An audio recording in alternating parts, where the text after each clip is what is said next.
આજે આપણી સાથે છે doctor Aditya Parikh, euro oncologist and robotic surgeon, Shyam euro surgical hospital, Ahmedabad, જે આપણને પ્રોસ્ટેટ કેન્સર વિશેની માહિતી આપશે. વેલકમ ડોક્ટર, શું પ્રોસ્ટેટ કેન્સરની સારવાર શક્ય છે? બિલકુલ શક્ય છે. ઇનફેક્ટ અમે એવું કહીએ કે જો કોઈ પુરુષે ભગવાન એવું કમ્પલસરી કેન્સર આપવાના હોય એવું કે તો પ્રોસ્ટેટ કેન્સર માંગવું જોઈએ. એ એટલે કે જો અર્લી સ્ટેજમાં ડિટેક્ટ થાય તો એનો cure rate close to 95 to 100% હોય છે. ઇવન એડવાન્સ સ્ટેજમાં જો પ્રોસ્ટેટ કેન્સર ડિટેક્ટ થાય તો unlike other aggressive cancers like pancreas or lung, prostate કેન્સરના આઉટકમ્સ ઘણા સારા હોય છે. In fact most patients die with prostate cancer rather than because of prostate cancer. એટલે એ લોકો પ્રોસ્ટેટ કેન્સરના કારણે નહીં પણ એની સાથે જ પેશન્ટની ડેથ થતી હોય છે. ડોક્ટર, પ્રોસ્ટેટ કેન્સરના લક્ષણો શું છે? સામાન્ય રીતે અમે એવું કહીએ છીએ કે જો લક્ષણ સાથે પ્રોસ્ટેટ કેન્સર પ્રેઝન્ટ કરે તો ઓલરેડી ઘણું બધું એડવાન્સ સ્ટેજમાં આવી ગયું હોય છે. Best way to detect prostate cancer is through PSA screening. એટલે દરેક વ્યક્તિ 45 થી 50ની ઉંમર થાય એ પછી દર વર્ષે એક PSAનો ટેસ્ટ કરાવવો જોઈએ. એનાથી જો પ્રોસ્ટેટ કેન્સર ડિટેક્ટ કરીએ તો આપણને એનો બેસ્ટ આઉટકમ મળે છે. એના લક્ષણ જો આપણે જોઈએ તો યુરિનમાં તકલીફ થવી, ક્યારેક જો એડવાન્સ સ્ટેજમાં હોય તો બેકમાં પેઇન થવું કે ઇન્ફેક્શન્સ થવા યુરિનમાં, આ બધા એના કોમન પ્રેઝન્ટિંગ સિમ્ટમ્સ હોય છે. ડોક્ટર, એડવાન્સ પ્રોસ્ટેટ કેન્સરની સારવાર શું છે? એડવાન્સ પ્રોસ્ટેટ કેન્સરની પણ સારવાર સારી રીતે થઈ શકે છે. એમાં હોર્મોનલ મેન્યુપ્યુલેશન કરી અને જે PSA લેવલ્સને કંટ્રોલ કરવામાં આવે છે. બેઝિકલી કોન્સેપ્ટ એ છે કે ટેસ્ટોસ્ટેરોન કરીને જે તત્વ હોય છે, જે પુરુષત્વ માટેનું તત્વ હોય છે, એને સપ્રેસ કરવું પડે કારણ કે એ પ્રોસ્ટેટ કેન્સરનો ખોરાક હોય છે. એટલે આપણે એને સપ્રેસ કરવા માટે હોર્મોનલ મેન્યુપ્યુલેશન કરી શકાય. એના માટે દવાઓ, ઇન્જેક્શન્સ એન્ડ જે ટેસ્ટીઝ એટલે ગોળીનું રિમૂવલ એ સ્ટેન્ડર્ડ ઓપ્શન્સ માની શકાય. એમાં હવે ઘણા બધા એડવાન્સ્ડ મેડિસિન્સ આવી ગઈ છે. ઘણી બધી એવી ટેકનિક્સ છે જેમાં PSMA લ્યુટિશિયમ બેઝડ થેરાપીઝ, એટલે 3 થી 4 લાઇન ઓફ ટ્રીટમેન્ટ્સ અવેલેબલ છે. એટલે આપણને ફર્સ્ટ લાઇન ઓફ ટ્રીટમેન્ટથી શરૂ કરી અને ફોર્થ લાઇન ઓફ ટ્રીટમેન્ટ સુધીના ઘણા બધા સારા ઓપ્શન્સ હવે અવેલેબલ છે. ડોક્ટર, પ્રોસ્ટેટ કેન્સરનું નિદાન કેવી રીતે થાય છે?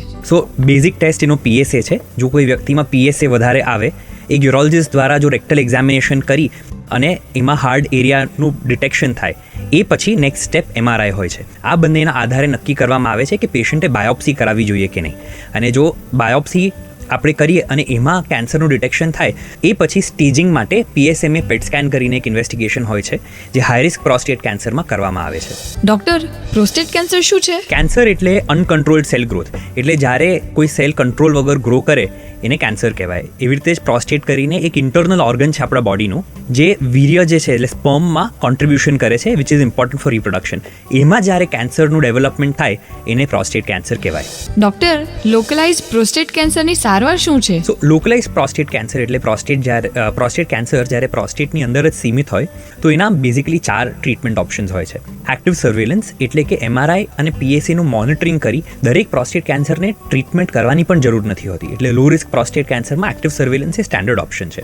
ઇન્ટરમીડિયેટ કે high risk of prostate cancer હોય તો સ્ટેન્ડર્ડ ઓપ્શન્સ છે રેડિયોથેરાપી અને રોબોટિક રેડિકલ પ્રોસ્ટેટેક્ટમી. એટલે રેડિકલ પ્રોસ્ટેટેક્ટમી એટલે પ્રોસ્ટેટને રિમૂવ કરવું, અને એમાં હવે સ્ટેન્ડર્ડ પદ્ધતિ રોબોટિક પ્રોસ્ટેટેક્ટમીની જ પદ્ધતિ કહી શકાય. અને એક up and coming option focal થેરાપીનું પણ હવે વર્લ્ડ ઓવર અવેલેબલ થવા માંડ્યું. ડોક્ટર, પ્રોસ્ટેટ કેન્સરના લક્ષણો શું છે?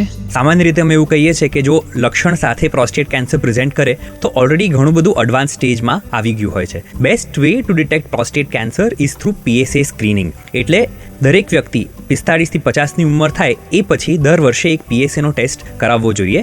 એનાથી જો પ્રોસ્ટેટ કેન્સર ડિટેક્ટ કરીએ તો આપણને એનો બેસ્ટ આઉટકમ મળે છે. એના લક્ષણ જો આપણે જોઈએ તો યુરિનમાં તકલીફ થવી, ક્યારેક જો એડવાન્સ સ્ટેજમાં હોય તો બેકમાં પેઇન થવું કે ઇન્ફેક્શન્સ થવા યુરિનમાં, આ બધા એના કોમન પ્રેઝન્ટિંગ સિમ્ટમ્સ હોય છે. ડોક્ટર, એડવાન્સ પ્રોસ્ટેટ કેન્સરની સારવાર શું છે?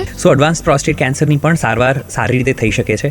એમાં હોર્મોનલ મેન્યુપ્યુલેશન કરી અને જે PSA લેવલ્સને કંટ્રોલ કરવામાં આવે છે.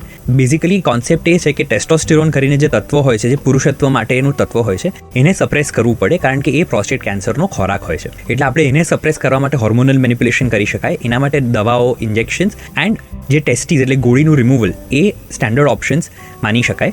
એમાં હવે ઘણા બધા એડવાન્સ્ડ મેડિસિન્સ આવી ગઈ છે. ઘણી બધી એવી ટેકનિક્સ છે જેમાં PSMA લ્યુટિશિયમ બેઝડ થેરાપીઝ, એટલે 3 થી 4 લાઇન ઓફ ટ્રીટમેન્ટ્સ અવેલેબલ છે. એટલે આપણને ફર્સ્ટ લાઇન ઓફ ટ્રીટમેન્ટથી શરૂ કરી અને ફોર્થ લાઇન ઓફ ટ્રીટમેન્ટ સુધીના ઘણા બધા સારા ઓપ્શન્સ હવે અવેલેબલ છે. ડોક્ટર, પ્રોસ્ટેટ કેન્સરનું નિદાન કેવી રીતે થાય છે? બેઝિક ટેસ્ટ એનો PSA છે. જો કોઈ વ્યક્તિમાં PSA વધારે આવે, એક યુરોલોજિસ્ટ દ્વારા જો રેક્ટલ એક્ઝામિનેશન કરી અને એમાં હાર્ડ એરિયાનું ડિટેક્શન થાય એ પછી નેક્સ્ટ સ્ટેપ MRI હોય છે. આ બંનેના આધારે નક્કી કરવામાં આવે છે કે પેશન્ટે બાયોપ્સી કરાવવી જોઈએ કે નહીં. અને જો બાયોપ્સી આપણે કરીએ અને એમાં કેન્સરનું ડિટેક્શન થાય એ પછી સ્ટેજિંગ માટે PSMA પેટ સ્કેન કરીને એક ઇન્વેસ્ટિગેશન હોય છે જે હાઈ રિસ્ક પ્રોસ્ટેટ કેન્સરમાં કરવામાં આવે છે. A public awareness initiative for prostate health.